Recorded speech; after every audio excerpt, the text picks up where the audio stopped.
jumlah tenaga medis kita. Kita coba tempo hari saat COVID, Ibu. Jujur saja, ternyata rasio jumlah tenaga medis kita itu masih kurang. Meskipun hari ini dia masih kontrak. Maka ada tempo hari kan ada tenaga medis dadakan tuh kita ambil relawan, kita gaji selama musim COVID berlangsung gitu Bu ya. Artinya kalau untuk tenaga kesehatan saya jamin mungkin semuanya masuk Pak. Nggak mungkin kita tinggalkan. Nah, ya, tadi ceritanya Bapak dan Ibu bisa kolaps ini kalau semuanya langsung dihentikan karena memang tidak terakomodir di P3K gitu ya, Masya Allah. Yang mudah-mudahan ini ada solusi yang terbaik nantinya. Untuk tadi karena sudah ada pendalaman, kami persilahkan kepada Bapak dan Ibu untuk memberikan tanggapan kalau memang ada tanggapan yang akan disampaikan, baik dari APSI, dari APKASI maupun juga dari APEKSI, karena tadi ada pertanyaan juga tentang jumlah ya, kira-kira kalaupun kolaps itu kolapsnya seperti apa gitu ya supaya nanti di dalam rekomendasi Panja ini benar-benar bisa tepat data-data yang kami sampaikan dalam rekomendasi kami. Dipersilahkan dari APSI dulu mungkin, persilahkan Pak. Masih Ibu, dari saudaraku yang dari Tangerang ya tadi. Salah Pak saya. Ya Pak Rijal juga tadi Bang Serdolai. Pertama Ibu, kalau rasio jumlah tenaga medis kita coba tempo hari saat COVID Ibu. Jujur saja, ternyata rasio jumlah tenaga medis kita itu masih kurang. Meskipun hari ini dia masih kontrak. Maka ada tempo hari kan ada tenaga medis dadakan tuh kita ambil relawan, kita gaji selama musim COVID berlangsung gitu Bu ya. Artinya kalau untuk tenaga kesehatan saya jamin mungkin semuanya masuk Pak. Nggak mungkin kita tinggalkan. Nah itu kesehatan. Nah untuk guru Ibu, guru ini kalau kami di daerah itu bisa dipetakan. Hari ini kami menggaji guru kontrak itu dengan sistem jam Ibu. Bagi yang rombel jam mengajarnya kecil, dia terima gaji kecil. Nah itu kita lihat nanti ini bisa kita verifikasi. Ketika siswanya itu dikitnya diajarkan, rombelnya dikit, tentu kita butuh guru yang sedikit. Nah inilah nanti kita punya verifikasi. Artinya walaupun nanti banyak guru honor, tapi dia akan tertinggal nanti ketika rasio muridnya yang diajar itu sedikit, rombelnya sedikit, maka nanti guru juga sedikit gitu kan. Nah itu artinya kalau bisa satu bidang studi tadinya mungkin ada 2 guru yang mengajar, kalau rombelnya banyak, ini bisa satu bidang studi. Maka kami di daerah Bu tidak menggaji guru itu per bulannya sekian, tidak, tapi per jam Ibu. Nah per jam, agar mereka itu bekerja tidak sama. Kalau kita gaji mereka tiap bulan gaji sekian, nah itu gede dananya. Tapi kalau kita gaji mereka per jam, nah yang banyak jamnya, rombelnya banyak, berarti dia akan dapat uang banyak. Tapi kalau ternyata di desa muridnya sedikit, maka dia akan gaji sedikit ketika rombel sedikit juga. Nah itu yang untuk guru Ibu. Nah mungkin guru nanti Pak, kita lihat nanti porsinya.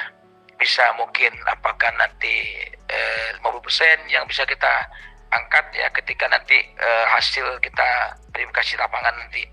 Tapi kalau tenaga umum Bu, nah ini bisa Bu, sekian persen yang masuk, kecuali mungkin yang bidang keuangan ya, yang akuntansi gitu kan, yang spesialisnya meng-IT itu nggak bisa ditawar-tawar lah.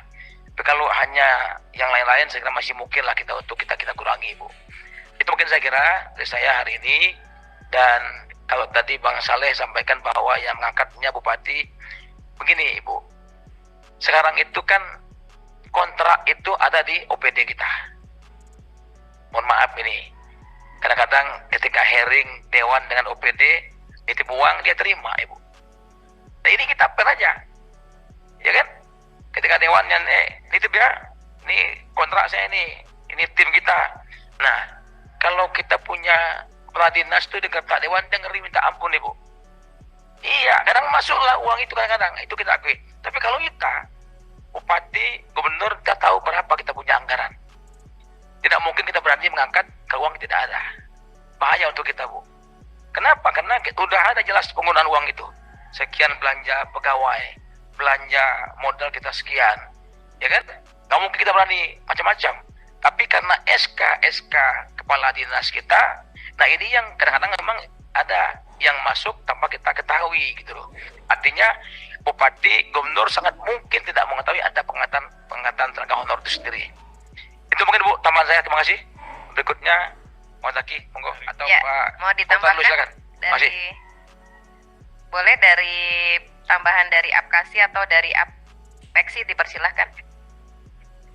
Makasih Ibu Pimpinan. Jadi dan juga terima kasih pertanyaan dari atau pendalaman dari anggota.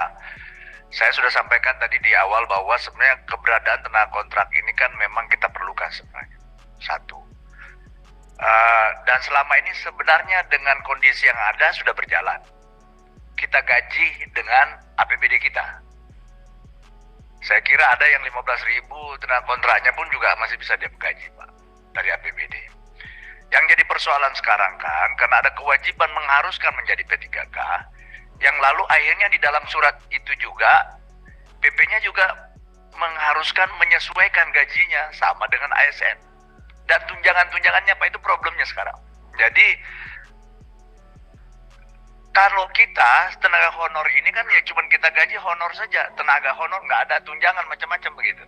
Nah begitu dia jadi P3K, karena diminta itu disamakan dengan PNS, maka dapatlah tunjangan jabatan fungsional misalnya, dia juga dapat TPP atau remunerasi, itu yang problem.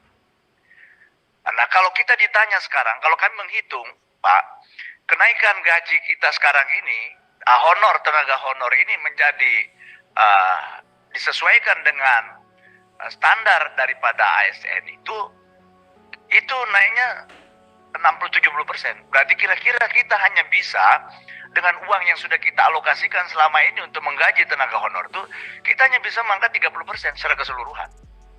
Kalau tidak ada donor dari pusat gitu.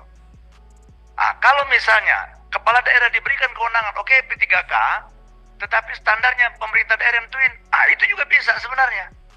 Tinggal kita atur. Statusnya P3K, gajinya sesuaikan dengan kemampuan daerah, itu bisa, Pak. Jangan semuanya diatur dari pusat, diatur aja tapi nggak dikasih duit, itu kan jadi problem buat kita. Karena selama ini sebenarnya sudah berjalan ini barang. Jalan saja nih barang, Pak. Dan karena memang kita butuh. Tenaga ini memang kita butuhkan. Seperti cerita Bapak Ibu semua tadi, kepala daerah, saya kira, Pak Gubernur, Pak Bupati, saya kira itu sama cerita kita. Tenaga ini secara faktual kita butuhkan. Hanya saja, karena kita terbatas, maka kita mengatur gaji mereka ini, Pak. Di bawah UMK bahkan. Di bawah UMR gitu. Tapi mereka juga mau gitu. Dia udah pakai baju coklat aja udah senang gitu ya. Gitu, Pak. Mohon maaf ini. Nah, lalu tiba-tiba datanglah peraturan pusat ini. Mohon maaf nih. Wajib nggak boleh lagi ada karena amanat dari tadi PP tadi itu. Amanat PP mewajibkan bahwa 5 tahun setelah undang-undang ASN ini berlaku, maka tidak boleh lagi ada tenaga kontrak. Begitu. Tetapi dalam proses transisi 5 tahun itu tidak dibarengi dengan pengangkatan tenaga PNS pada saat itu. Pembukaan formasi sangat terbatas. Saya contohkan Tarakan, Pak. Tarakan itu pengangkatan PNS kok nggak salah 2010 terakhir. 12 tahun yang lalu. Apa yang harus dilakukan oleh pemerintah daerah? Karena ada juga yang pensiun. Guru, tenaga kesehatan, tenaga umum lainnya banyak yang pensiun, Pak. Kan nggak bisa nggak diganti ini. Tapi nggak ada PNS-nya. Mau nggak mau, daerah membijaki dengan mengangkat tenaga honor. Tapi bunyinya dulu tenaga outsourcing. Nah kalau ditanya apa solusi berikutnya, sedang beberapa kita pikirkan, Pak. Jadi kami sendiri misalnya, saya ambil contoh di Tarakan. Udah kita pikirkan tenaga yang tidak tertampung nanti ini sebenarnya kami mensiasati menjadi tenaga outsourcing. Kami titipkan di perusahaan daerah begitu, uangnya kami titip perusahaan daerah, dia kerjanya di Pemkot dibayar oleh perusahaan daerah. Yang jadi problem karena yang boleh outsourcing hanya tiga tenaga itu. supir, keamanan, kebersihan, cleaning service. Nah, yang kerja di DLH, yang kebersihan nggak ada masalah, aman pasti. Kita bisa outsourcing internal atau kita titipkan di perusahaan daerah kita. Yang soal guru, tenaga kesehatan nggak bisa outsourcing, itu problemnya. Dibatasi. Pada penting gitu. Lalu nggak bisa diangkat PNS karena uang kita terbatas. Kita secara bertahap melalui tadi roadmap yang sudah kita susun juga, menunggu pensiun. Berapa pensiun? 100, kita angkat 100. Begitu, Pak. Tapi kan diatur juga nggak boleh gitu. Itu jadi problem. Jadi kepala diikat, kaki diikat, di mana-mana diikat. Jadi kita nggak bisa ngapa-ngapain gitu. Terus wajib, harus. Itu aja bunyinya.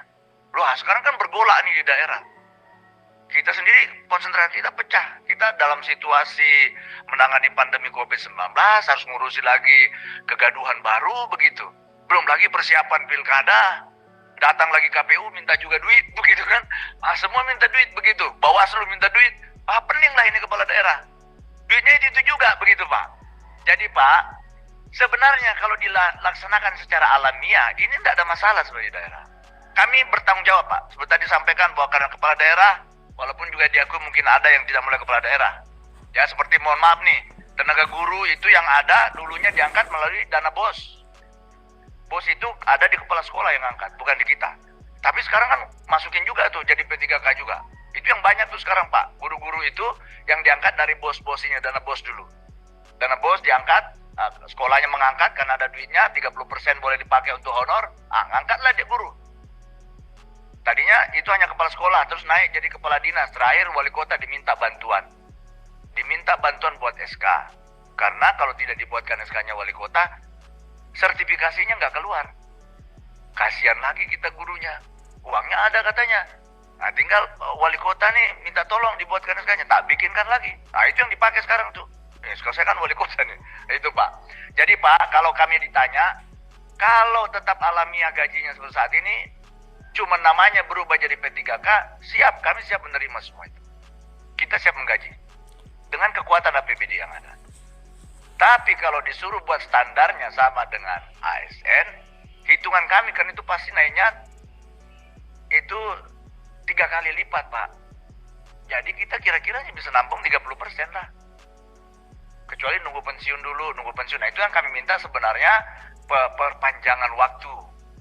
Jadi ya kalau main bola 2 kali 45 tambah 2 kali 15 menit lagi begitulah. Jadi ada waktu kita untuk bernapas juga melewati tahun-tahun politik yang juga tentu butuh biaya. Jujur sekarang kan KPU udah minta juga nih, Bawaslu minta, kayak pening tambah pening kita. Gitu. Belum lagi masalah pandemi, ada lagi refocusing 2% untuk mengatasi inflasi kan. Terlalu banyak beban daerah ini. Jadi Bapak Ibu yang saya hormati, tadi kalau ditanya memang ada daerah yang mampu. Kalau kota-kota kayaknya kecuali mungkin kota-kota besar di Surabaya, Jakarta, mungkin begitu. Itu kali yang punya duit banyak. Kalau kota-kota lain seluruh Indonesia hampir sama, Mbak Ibu. Karena kota itu nggak punya tambang. Nggak ada, kita benar-benar ngandalin jasa perdagangan begitu. Jadi nggak punya kita uang untuk itu, Pak. Jadi itulah barangkali yang bisa sampaikan.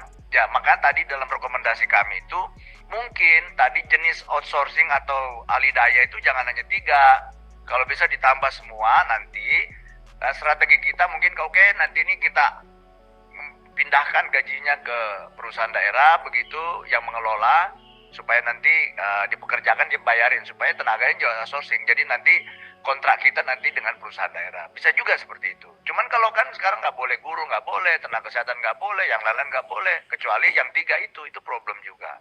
Saya kira itu barangkali Pak yang bisa kami sampaikan. Terima kasih. Baik, terima kasih banyak Pak.